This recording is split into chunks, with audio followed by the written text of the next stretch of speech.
ಎಲ್ಲರಿಗೂ ನಮಸ್ಕಾರ. Big boss ಅಗ್ನಿ ಪರೀಕ್ಷೆಯಿಂದ ಬೆಳಿಗ್ಗೆ ಒಂದು ಪ್ರೋಮೋ ಅಪ್ಲೋಡ್ ಆಗಿದೆ. ಅದು ನಮ್ಮ ಪೂರ್ಣಿಮಾ ಅವರು ವರ್ಸಸ್ ಜಡ್ಜಸ್ ಅಂಡ್ ಅಗ್ನಿ ಪರೀಕ್ಷೆಯ ಟೀಮ್ ಅಂತಾನೆ ಹೇಳ್ಬೋದು. ಸಿಕ್ಕಾಪಟ್ಟೆ ರೌದ್ರಾವತಾರದಿಂದ ಅಗ್ನಿ ಪರೀಕ್ಷೆ ತಂಡದ ಮತ್ತೆ ಜಡ್ಜಸ್ ವಿರುದ್ಧ ಇಡೀ ಒಂದು ವೇದಿಕೆನೇ ಬೆಂಕಿ ಹತ್ಕೊಳ್ಳೋ ರೇಂಜಿಗೆ ಒಂದು ದೊಡ್ಡ ಗಲಾಟೆ ಅನ್ನೋ ರೀತಿಯಲ್ಲಿ ಆಗ್ತಾ ಇದೆ. ಅನ್ನೋ ರೀತಿಯಲ್ಲಿ ದೊಡ್ಡ ಗಲಾಟೆನೇ ಅದು. ಪೂರ್ಣಿಮಾ ಅವರು ಫುಲ್ ರೊಚ್ಚಿಗೆದ್ದು ಬಿಟ್ಟಿದ್ದಾರೆ ಜಡ್ಜಸ್ ವಿರುದ್ಧ. ಆಮೇಲೆ ಅಲ್ಲಿ ನಡೀತಿರೋವಂಥ ಎಲ್ಲ ಒಂದು ಬೆಳವಣಿಗೆ ವಿರುದ್ಧ ಫುಲ್ ರೊಚ್ಚಿಗೆದ್ದಿದ್ದಾರೆ ಅಂತಾನೆ ಹೇಳ್ಬೋದು. ಏನಾಗಿದೆ ಎಂತ ಆಗಿದೆ ಅನ್ನೋದು ಎಪಿಸೋಡ್ ನೋಡಿದಾಗಲೇ ಕ್ಲಾರಿಟಿ ಸಿಗುವಂಥದ್ದು. ಎಪಿಸೋಡ್ ನೋಡಿದಾಗಲೂ ಕೂಡ ಕ್ಲಾರಿಟಿ ಸಿಗಲ್ಲ. ಬಿಕಾಸ್ ಅಲ್ಲಿ ಏನೇನು ಮುಚ್ಚಿದಾರೋ ಏನೇನು ಗೊತ್ತಿದ್ದಾರೋ ಒಂದೂ ಗೊತ್ತಾಗಲ್ಲ. ಅವರೇ ಬಂದು ನೇರವಾಗಿ ಎಲ್ಲಾದರೂ ಹೇಳ್ಕೊಂಡಾಗ ಸೋಷಿಯಲ್ ಮೀಡಿಯಾದಲ್ಲೇ ಗೊತ್ತಾಗುವಂಥದ್ದು.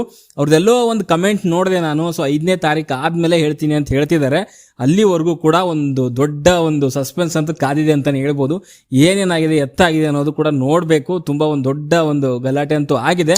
ಅದ್ರ ಮಧ್ಯೆ ಕೆಲವೊಂದು ಸೂಕ್ಷ್ಮವಾದ ವಿಚಾರಗಳನ್ನು ಕೂಡ ನಮ್ಮ ಪೂರ್ಣಿಮಾ ಅವರು ಎತ್ತಿದ್ದಾರೆ. ಅದು ನೋಡಿದ್ರೆ ಗೊತ್ತಾಗುತ್ತೆ ನಿಮಗೆ ಕ್ಲಿಯರ್ ಆಗಿ. ಅವರು ಟೀಸರ್ ಪ್ರೋಮೋದಲ್ಲಿ ಹೇಳಿದ್ದಾರೆ, ನಮಗೆ ಹಿಂಗೆ ಮಾಡ್ಲಿಕ್ಕೆ ಬರಲ್ಲ ಅನ್ನೋ ರೀತಿಯಲ್ಲಿ, ಅಂದರೆ ಮೈ ಕೈ ಉಜ್ಕೊಂಡು ಕುತ್ಕೊಳ್ಲಿಕ್ಕೆ ಬರಲ್ಲ ನಮಗೆ ಅನ್ನೋ ರೀತಿಯಲ್ಲಿ ಅವರು ಮೆನ್ಷನ್ ಮಾಡಿದ್ದಾರೆ.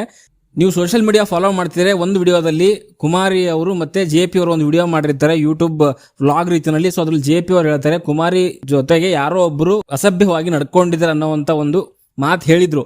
ಅದು ಏನೇನು ನಡೀತಾ ಇದೆ ಈ ಅಗ್ನಿ ಪರೀಕ್ಷೆ ಇದರಲ್ಲಿ ಅನ್ನೋದು ಒಂದು ಗೊತ್ತಾಗ್ತಿಲ್ಲ. ಇವತ್ತಿನ ಎಪಿಸೋಡ್ ನೋಡಿದ್ಮೇಲೆ ಒಂದು ಮಟ್ಟಿಗೆ ಕ್ಲಾರಿಟಿ ಸಿಗ್ಬೋದಾ ಅಂತ ನಾನಂತೂ ಕಾಯ್ತಾ ಇದ್ದೀನಿ. ನೋಡೋಣ ಏನೇನಾಗಿದೆ ಅಂತ.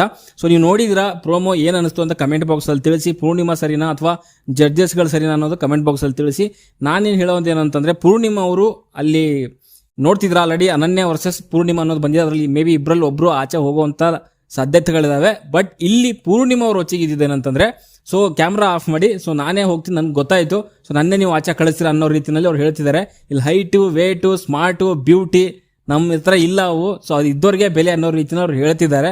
ಗೊತ್ತಿಲ್ಲ ಅವ್ರು ಏನಕ್ಕೆ ಹಂಗೆ ಹೇಳ್ತಿದಾರೋ, ಅವ್ರು ಏನಾದರೂ ಆ ಥರ ಅನಿಸಿದ್ಯಾ ಅಥವಾ ನಡೀತಾ ಇದೆಯಾ ಅಥವಾ ಅವ್ರಿಗವರೇ ಆ ಥರ ಅನ್ಕೊಂಡಿದಾರ ಅನ್ನೋದು ಕೂಡ ಎಪಿಸೋಡ್ ನೋಡಿದಾಗಲೇ ಗೊತ್ತಾಗುವಂಥದ್ದು. ಬಟ್ ಅವರು ಯಾಕೆ ಇಂಥ ನಿರ್ಧಾರ ತಗೊಂಡಿದ್ದಾರೆ ಅನ್ನೋದು ಕೂಡ ನೋಡಬೇಕಾಗತ್ತೆ. ಅದ್ರ ಜೊತೆಗೆ ಅಲ್ಲಿ ಕೆಲವೊಂದು ಅದೇ ಹೇಳಿದ್ನಲ್ಲ, ಸನ್ನೆ ಮಾಡ್ತಾರೆ ಈ ಥರ ಕೈಯೆಲ್ಲ ಉಜ್ಜೋವಂಥದ್ದು. ಅದು ನೋಡಿದ್ರೆ ಕ್ಲಿಯರ್ ಆಗಿ ಗೊತ್ತಾಗ್ತಾ ಇದ್ದಿಲ್ಲ. ಮೈ ಕೈ ಉಜ್ಕೊಂಡು ಅಲ್ಲಿ ಚಾನ್ಸ್ನ ಗಿಟ್ಟಿಸ್ಕೊಂತಿದ್ದಾರೆ ಅನ್ನೋ ರೀತಿಯಲ್ಲಿ ಅವ್ರು ಹೇಳ್ತಿದ್ದಾರೆ. ಆ ಥರ ನಿಜವಾಗ್ಲೂ ನಡೆದಿದ್ಯಾ ನಡೆದಿಲ್ವಾ ಅನ್ನೋದು ಜಡ್ಜಸ್ಸು ಅಥವಾ ಪೂರ್ಣಿಮಾ ಬಾಯಿಂದನೇ ಕೇಳಬೇಕು. ಆ ಥರ ಹೇಳಿದ ತಕ್ಷಣನೇ ಆ ಕಡೆ ಲಕ್ಷ್ಮಿ ಆ ಕಡೆಯಿಂದ ಎದ್ದೇಳ್ತಾರೆ. ಬಾಯಿಗೆ ಬಂದಿದ್ದೆಲ್ಲ ಮಾತಾಡುವ ಅನ್ನೋ ರೀತಿಯಲ್ಲಿ ಅವ್ರು ಹೇಳ್ತಿರೋವಂಥದ್ದು. ಈ ಕಡೆಗೆ ವಿನಯ್ ಗೌಡ ಕೂಡ ಇದು ತುಂಬ ಕೆಟ್ಟದಾಗಿ ಕೇಳಿಸ್ತದೆ ಅನ್ನೋ ರೀತಿಯಲ್ಲಿ ವಿನಯ್ ಗೌಡ ಹೇಳ್ತಿದ್ದಾರೆ. ಆ್ಯಂಡ್ ನಾನು ಇಲ್ಲಿ ನಡೀತಿರೋದಕ್ಕೆ ಬೆಲೆ ಕೊಡಲ್ಲ ಅಂತ ಈ ಕಡೆಗೆ ಪೂರ್ಣಿಮಾ ಅವರು ರೊಚ್ಚಿಗೆದ್ದಿದ್ದಾರೆ.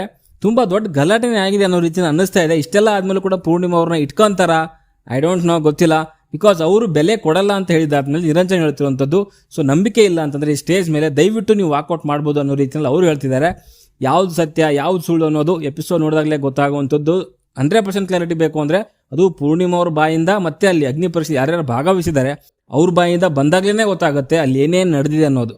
ಓಕೆ, ಸ್ಟೇಜ್ ಮೇಲೆ ನಡೆದಿರೋದು ಏನೇನು, ಸ್ಟೇಜ್ ಬ್ಯಾಕಲ್ಲಿ ನಡೆದಿರೋವಂಥದ್ದು ಏನೇನು ಎಲ್ಲ ಕೂಡ ಗೊತ್ತಾಗಬೇಕು ಅಂದರೆ ಪೂರ್ಣಿಮಾ ಅವರ ಬಾಯಿಂದನೇ ಬರಬೇಕು. ಅದು ಇವತ್ತಿನ ಎಪಿಸೋಡಲ್ಲಿ ನೋಡೋಣ. ತುಂಬ ಇಂಟ್ರೆಸ್ಟಿಂಗ್ ಆಗಿದೆ. ರಾತ್ರಿ ಏನೇನಾಗುತ್ತೆ ಅನ್ನೋದು ಕೂಡ ನೋಡಬೇಕು. ಜಿಯೋ ಹಾಟ್ಸ್ಟಾರಲ್ಲಿ ಆ್ಯಪಲ್ಲಿ ಯಾರ್ಯಾರು ನೋಡ್ತೀರಾ, ಅದು ರಾತ್ರಿ 12 ಗಂಟೆಗೆ ಗೊತ್ತಾಗುತ್ತೆ ಏನೇನಾಗಿದೆ ಅಂತ. ಟಿವಿನಲ್ಲಿ ಬರೋದು ಗೊತ್ತಾಗಲ್ಲ, ಅದು ನಾಳೆ ಬರುತ್ತೆ. ಓಕೆ, ಜಿಯೋ ಹಾಟ್ಸ್ಟಾರಲ್ಲಿ ಬರುತ್ತೆ. ಇವತ್ತಿನ ಹೆಂಗೆ ಪ್ರೋಮೋ ಅಪ್ಲೋಡ್ ಮಾಡಿದ್ದಾರೆ, ಇದು ರಾತ್ರಿ 12 ಗಂಟೆಗೆ ಜಿಯೋ ಹಾಟ್ಸ್ಟಾರಲ್ಲಿ ಬರುತ್ತೆ. ನೋಡಿ, ನಾಳೆ ಹಂಚ್ಕೊತೀನಿ ಏನೇನಾಗಿದೆ, ಯಾವ್ಯಾವ ರೀತಿಯಲ್ಲಿ ಗಲಾಟೆಗಳು ಮಾಡ್ಕೊಂಡಿದ್ದಾರೆ. ಆ ಮೈ ಕೈ ಉಜ್ಜುವಂಥದ್ದು ಏನದು, ಲಕ್ಷ್ಮಿ ಗೌಡ ಯಾಕೆ ರೊಚ್ಚಿಗೆದ್ರು, ಈ ಕಡೆ ವಿನಯ್ ಗೌಡ ಏನಕ್ಕೆ ಆಯಿತು.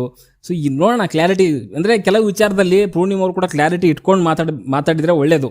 ಇಲ್ಲ ಅಂತಂದರೆ ಅದು ಅವ್ರಿಗೇನೆ ತಿರುಗು ಬಾಣ ಆಗುತ್ತೆ ಅಂತಲೇ ಹೇಳ್ತೀನಿ. ನೋಡೋಣ ಏನೇನಾಗುತ್ತೆ ಅಂತ. ನಿಮ್ಮ ಅನಿಸಿಕೆ ಅಭಿಪ್ರಾಯಗಳು ಏನಪ್ಪ? ಈ ಥರ ಗಲಾಟೆಗಳಲ್ಲಿ ಯಾರು ಸರಿ ಯಾರು ತಪ್ಪು ಅಂತ ನಿಮ್ಮ ಅನಿಸಿಕೆ ಏನು? ಸದ್ಯಕ್ಕೆ ಜಡ್ಜ್ಮೆಂಟ್ಗೆ ಬರೋಕೆ ಆಗಲ್ಲ, ಬಿಕಾಸ್ ಎಪಿಸೋಡ್ ನೋಡಿದಾಗಲೇ ಗೊತ್ತಾಗುವಂಥದ್ದು ಯಾರು ಏನು ಎತ್ತ ಅಂತ ಹೇಳ್ಬಿಟ್ಟು. ಓಕೆ, ಡಮ್ಮಿ ಕ್ಯಾಂಡಿಡೇಟ್ಗಳು ಕೂಡ ಇದ್ದಾರೆ ಅದರಲ್ಲಿ. ನೋಡೋಣ ಮುಂದೆ ಏನೇನಾಗುತ್ತೆ ಅಂತ. ಓಕೆ, ಸದ್ಯಕ್ಕೆ ಹೊಡೆದಲ್ಲ ಇಷ್ಟೇ. ಮುಂದಿನ ಹೊಡೆದಲ್ಲಿ ಸಿಗೋವರೆಗೂ ಟಾಟಾ, ಬೈ ಬಾಯ್.